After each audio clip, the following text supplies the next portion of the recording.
আমরা আমাদের সারাটা জীবন টাকা উপার্জন করার পিছনেই কাটিয়ে দেই।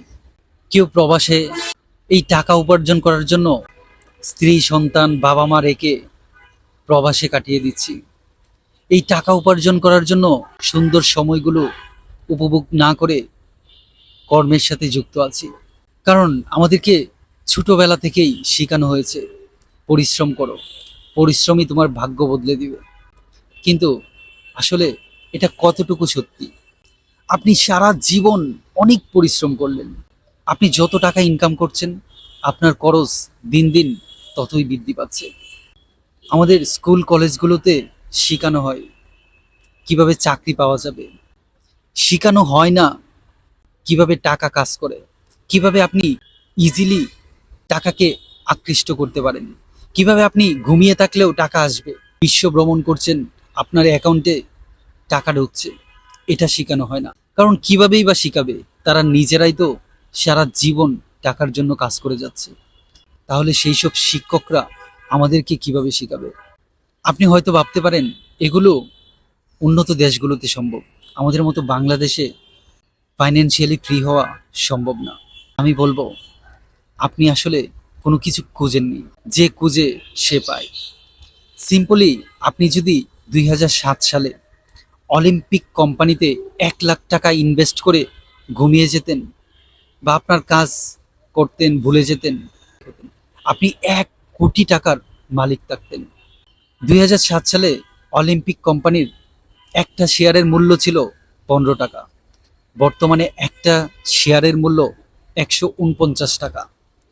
শুধু তাই না, প্রতি বছর সেই কোম্পানি লাভের অংশ আপনাকে ডিভিডেন্ড আকারে দিয়েছে এবং বোনাস শেয়ার দিয়েছে। আইনস্টাইন এটাকেই বলেছেন compounding is the 8 wonder of the world. আর এই সূত্রটা অ্যাপ্লাই করেই ওয়ারেন বাফেট 30 বছর যাবৎ বিশ্বের সেরা ধনী। অলিম্পিক কোম্পানি কি করে? তারা প্রথমে ব্যাটারি বিক্রি করত, তারপর তারা অনেক আইটেমের বিস্কিট চকলেট কেক এগুলো নিয়ে আসছে। আমরা এনার্জি প্লাস নাটি এই বিস্কিটগুলো কে খায় না বলেন?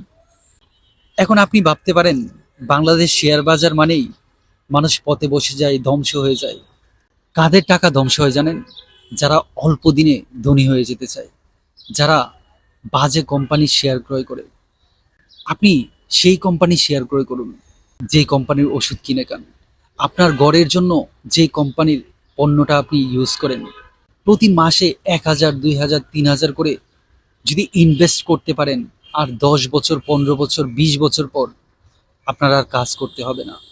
প্রতি মাসেই 1 লাখ 1.5 লাখ টাকা করে কোনো কিছু ছাড়াই আপনার অ্যাকাউন্টে ঢুকবে। আপনি বিশ্বাস না করলে খুঁজে দেখেন, অজস্র কোম্পানি আছে। যে খুঁজে সে পায়, আর যে বোঝে সে অবশ্যই খুঁজে। অন্ধের মতো সারাদিন পরিশ্রম করে কোনো লাভ নেই। পরিশ্রম করলেই যদি ধনী হওয়া যেত, তাহলে রিক্সাওয়ালা, ভ্যানওয়ালা, কুলি ওরা সবচেয়ে ধনী থাকতো। তারা কি সবচেয়ে ধনী? প্রশ্নটা আপনার কাছেই রাখলাম।